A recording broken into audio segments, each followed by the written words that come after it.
Meus amigos do YouTube, estamos aqui para falarmos mais uma vez, dando sequência ao que já falamos nos vídeos anteriores, sobre improbidade administrativa. Tá? Nesta manhã fria aqui em Alpinópolis, aqui no nosso estúdio, no nosso escritório. Mas eu gostaria, antes de iniciar aqui a minha fala, de pedir aos amigos que se inscrevam aí no meu canal, né? Identificado como DIP Mudo, Direito Público Giovanni, né? Deixe aí o seu like, vá no sininho aí, tá? Para poder você fortalecer o nosso canal, para que nós possamos continuar aí fazendo essas nossas manifestações acerca de matérias relacionadas ao direito público. Porque eu tenho observado que a maioria das pessoas estão visualizando os meus vídeos, mas não estão se inscrevendo, tá? Então se inscreva aí no nosso canal, peça aí os seus amigos, os seus conhecidos para que se inscrevam, para que o nosso canal fique forte, tá? E ficando forte, você também vai se fortalecer, porque você vai ter mais facilidade em matérias, em acesso ao canal, tá ok? Então, voltando ao nosso tema aqui, improbidade administrativa, nós falamos que existem 4 tipos ou 4 espécies de atos de improbidade administrativa previstos na Lei 8.429 de 1992, que é a chamada LIA, que daqui para frente nós vamos falar só sobre LIA para ficar mais fácil, tá certo? Nós vimos que o primeiro ato de improbidade administrativa está previsto no artigo 9º desta lei, tá? Que nós falamos nos vídeos anteriores, né, que eu dividi essa matéria em mais de um vídeo para facilitar a compreensão e não ficar tão cansativo.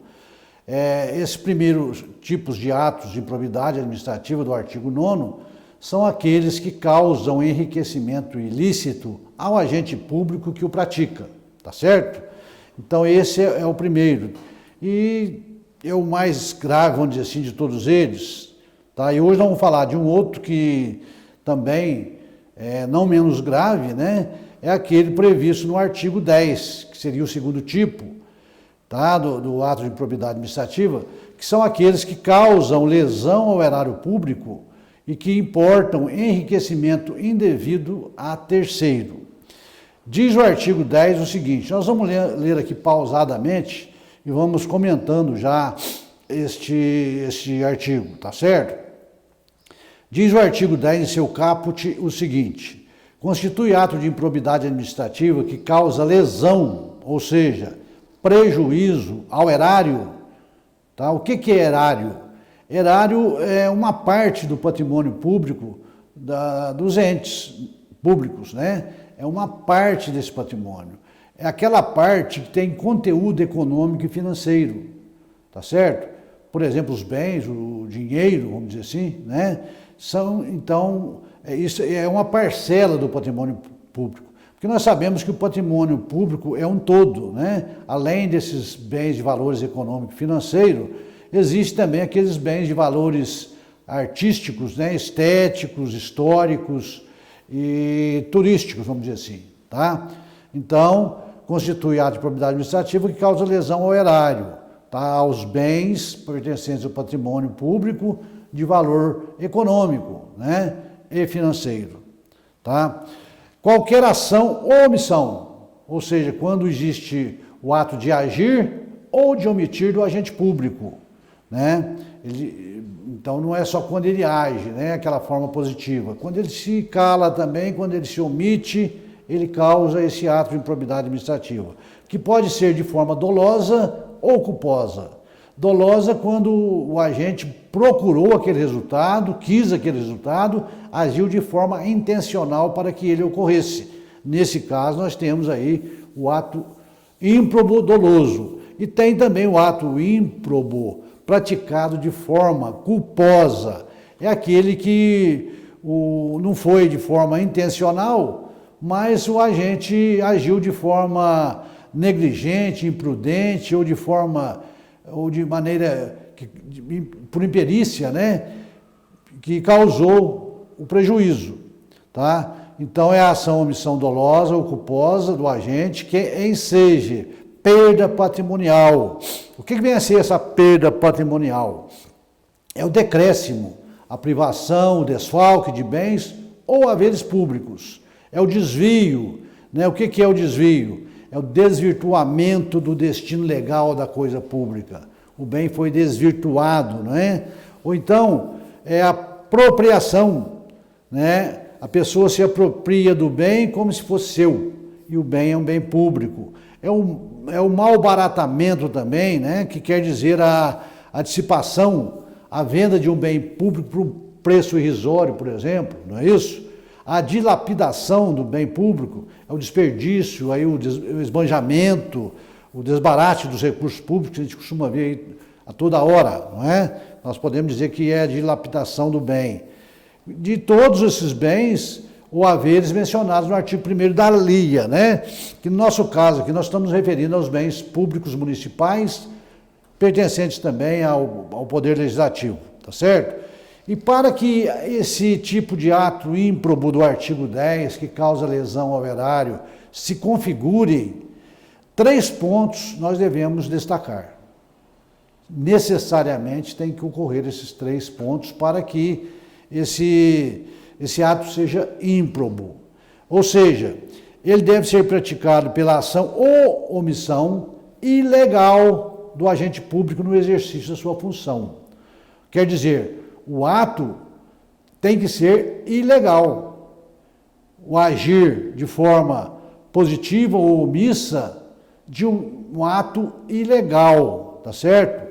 Do agente público no exercício da sua função. Se o ato é legal e causou prejuízo ao erário, nós não podemos falar do ato de improbidade administrativa nesse tipo ou nessa espécie de ato. Tá? Que o ato há de ser ilegal. Primeiro ponto a ser destacado. O segundo deles é que este ato tenha sido praticado com má fé, de forma desonesta pelo agente público, de forma dolosa ou culposa, de forma intencional ou por negligência, por exemplo, do agente público. E o terceiro e último ponto que deve ser considerado, senão não há o ato ímpio, é que ele sendo praticado de forma ilegal, de forma dolosa, por exemplo, venha causar um dano ao erário, um prejuízo ao erário, tá certo? Um desfalque ao patrimônio público, tá certo? Então é necessário a conjugação desses 3 pontos para que nós possamos estar diante de um ato ímpro previsto no artigo 10 da Lei de Improbidade Administrativa. Assim como no artigo 9º, o legislador trouxe uma série de hipóteses, que são os incisos do artigo, de forma exemplificativa, né? Que não é um rol taxativo, porque outros fatos podem surgir além desses e serem encaixados aí no artigo 10. Nesse caso do artigo 10, no do 9º nós tínhamos 12 hipóteses, ou 12 exemplos, aqui nós temos 21 hipóteses. É um rol mais abrangente, vamos dizer assim, que o legislador colocou no artigo 10, tá certo? Que são exatamente os 21 incisos do artigo 10, tá certo? Não vamos falar sobre cada um deles aqui de uma forma mais sintética, até porque a redação das próprias hipóteses são bastante claras e compreensivas, tá certo?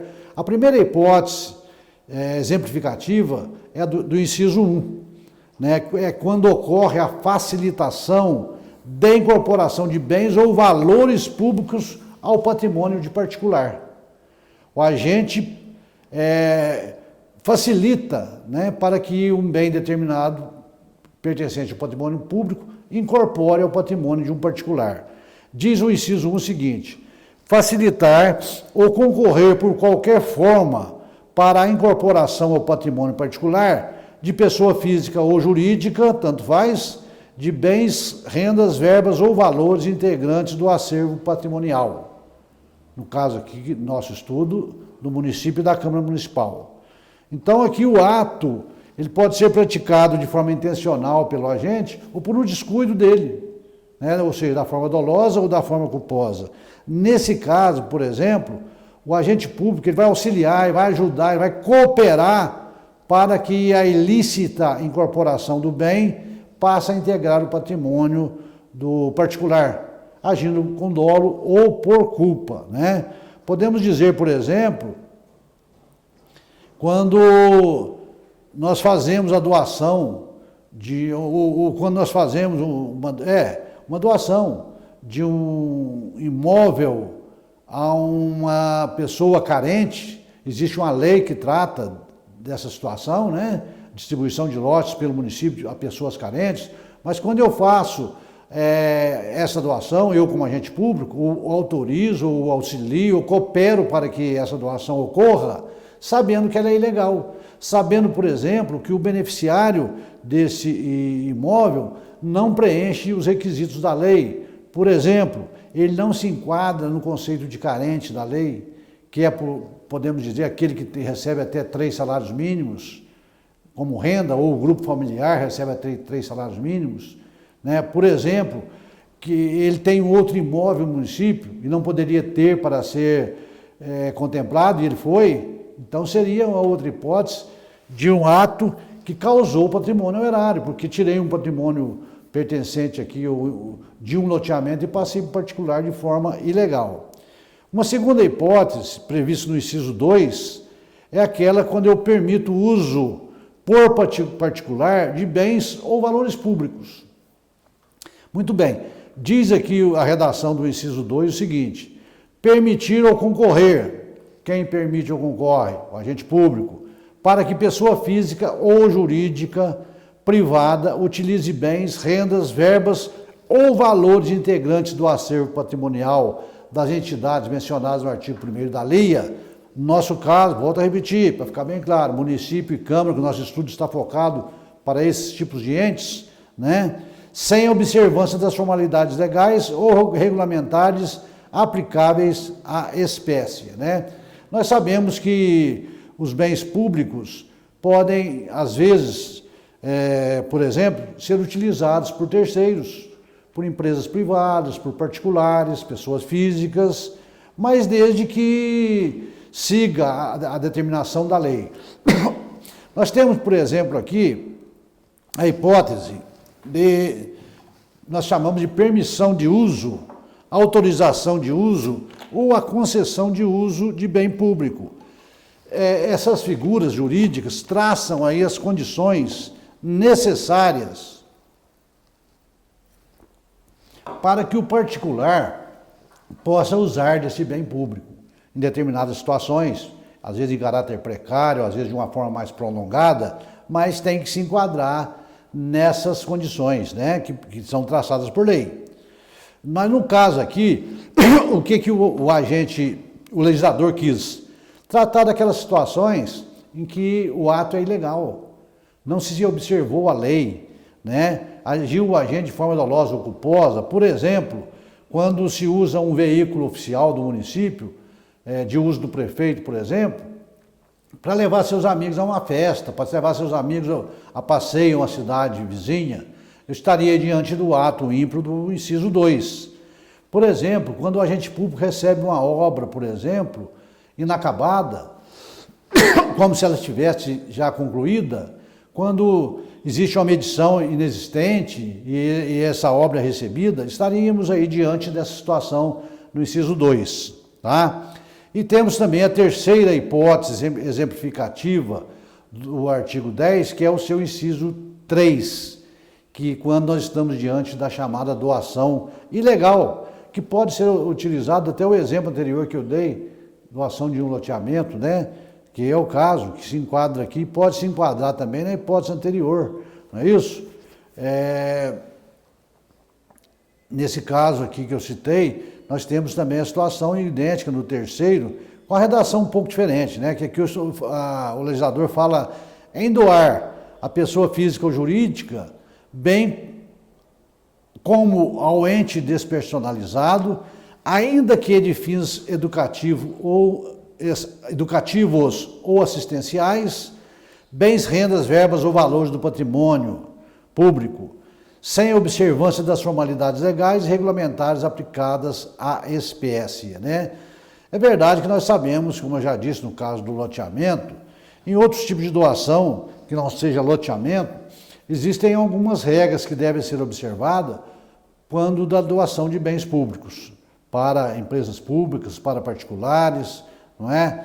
Então, por exemplo, nós para que possamos fazer a doação de um bem público a particular, primeiro nós temos que fazer uma lei desafetando este bem da relação dos bens considerados bens de uso comum do povo, por exemplo, né? Então nós temos que transformar esse bem para que ele não tenha uma destinação específica. Nós temos que desafetá-lo, tá certo? Do uso público, passando a ser um bem sem destinação específica. Aí, feito isso, eu estou atendendo uma primeira condição para que esse bem possa ser doado a particulares, né? Mas não é só isso.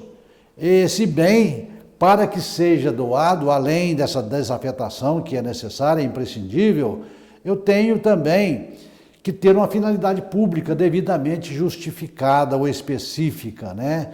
Tem que estar em jogo aí o interesse público, tá? Uma doação que vai beneficiar a coletividade de um modo geral, tá certo? Ou uma parcela da comunidade,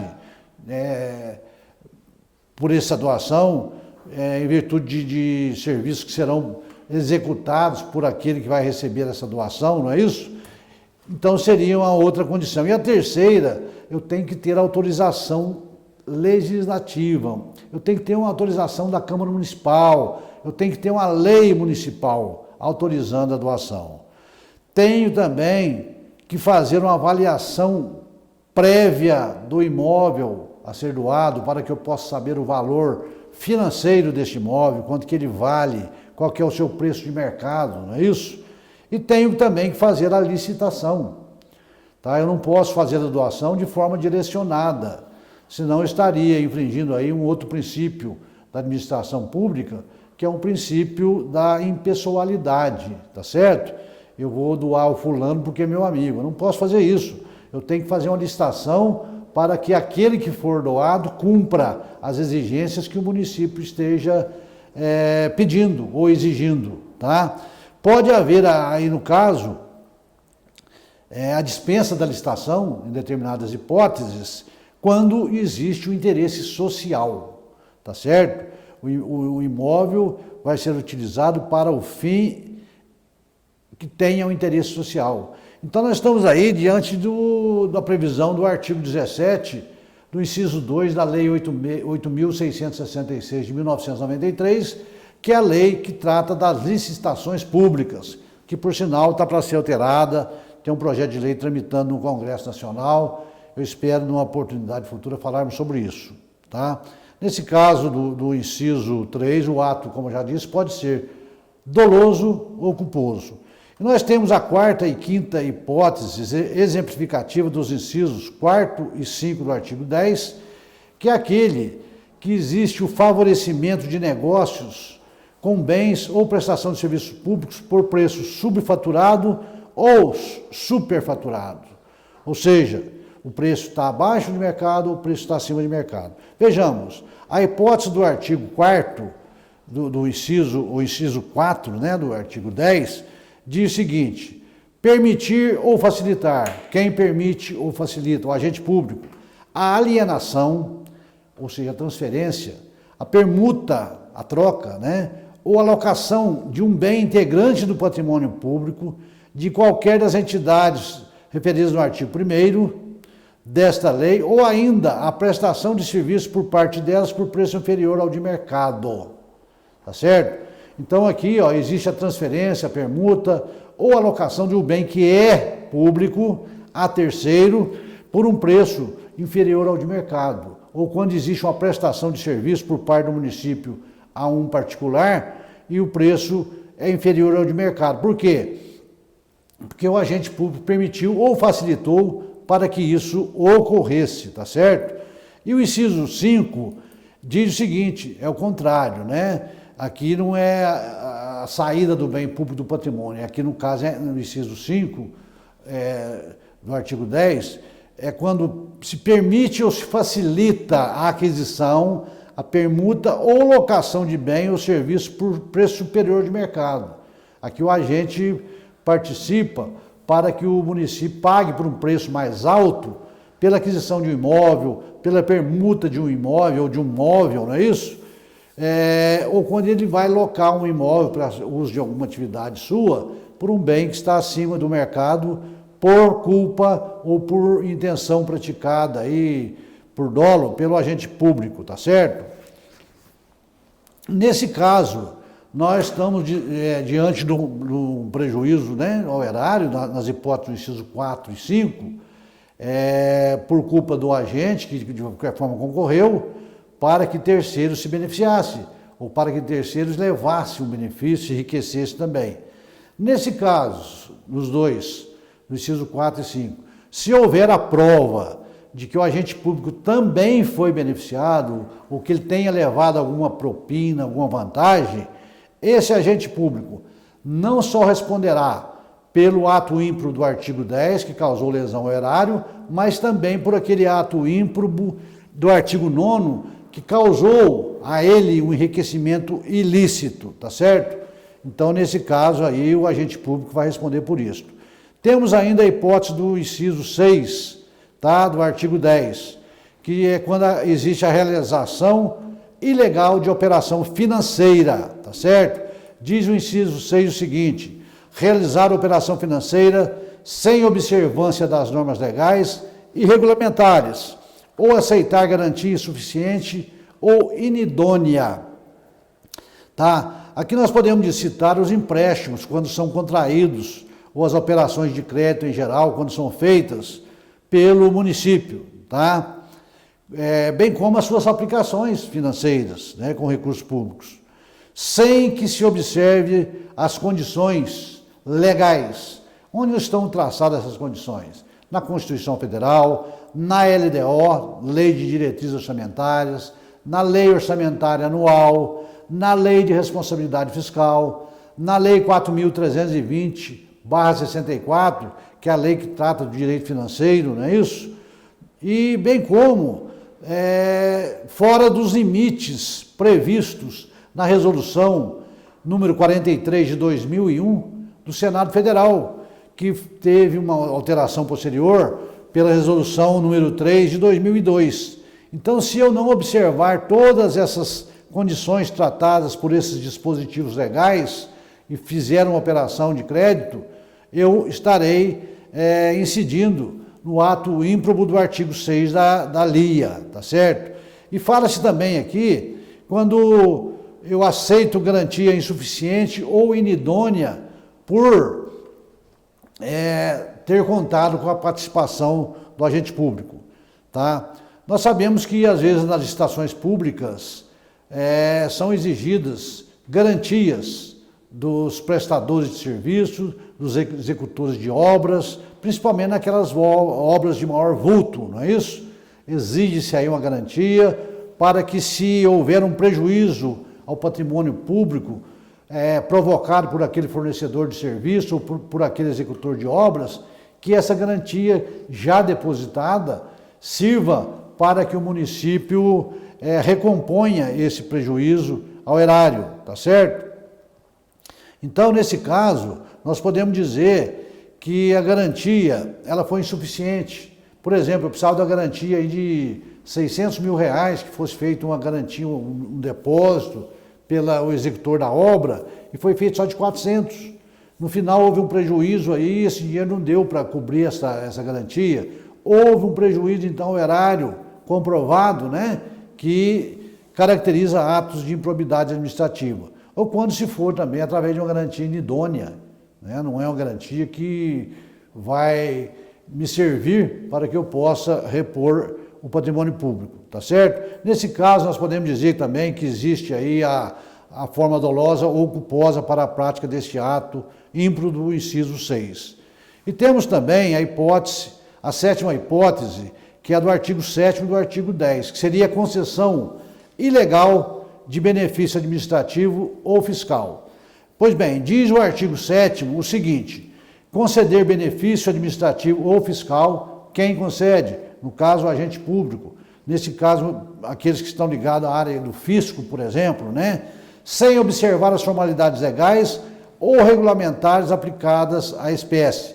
Pode ser pelo dolo ou pela culpa do agente. Nós podemos ilustrar aqui, colocar um exemplo nesse caso, quando nós temos a renúncia de receita, tá certo? Eu não posso hoje com a lei de responsabilidade fiscal, simplesmente renunciar ao recebimento de uma receita pública. Conceder a isenção de um IPTU porque eu quero, porque vai atingir determinadas pessoas que são meus eleitores. Né? O prefeito fazendo isso, ou o agente público fazendo a pedido do prefeito, coisa desse tipo. Então, nesse caso, eu não posso. Porque para que haja uma renúncia de receita, é necessário hoje que se demonstre que está havendo aí uma compensação nesse sentido. Ou seja, eu para isentar aqui, eu perdoar uma dívida, eu estou elevando as alíquotas que eu tenho de outros impostos, né, de outros tributos, eu estou ampliando, por exemplo, a base de cálculo de determinado tributo, eu estou criando um novo tributo ou contribuição para suprir aquela defasagem da minha receita. Então, para isso eu tenho que ter a previsão na LDO, tá certo? Desse tipo de anistia, esse tipo de isenção de tributos que eu vou dar. Isso aí está previsto no artigo 14, inciso 1 e 2 da Lei de Responsabilidade Fiscal. Essa compensação, a necessidade que se tem essa compensação.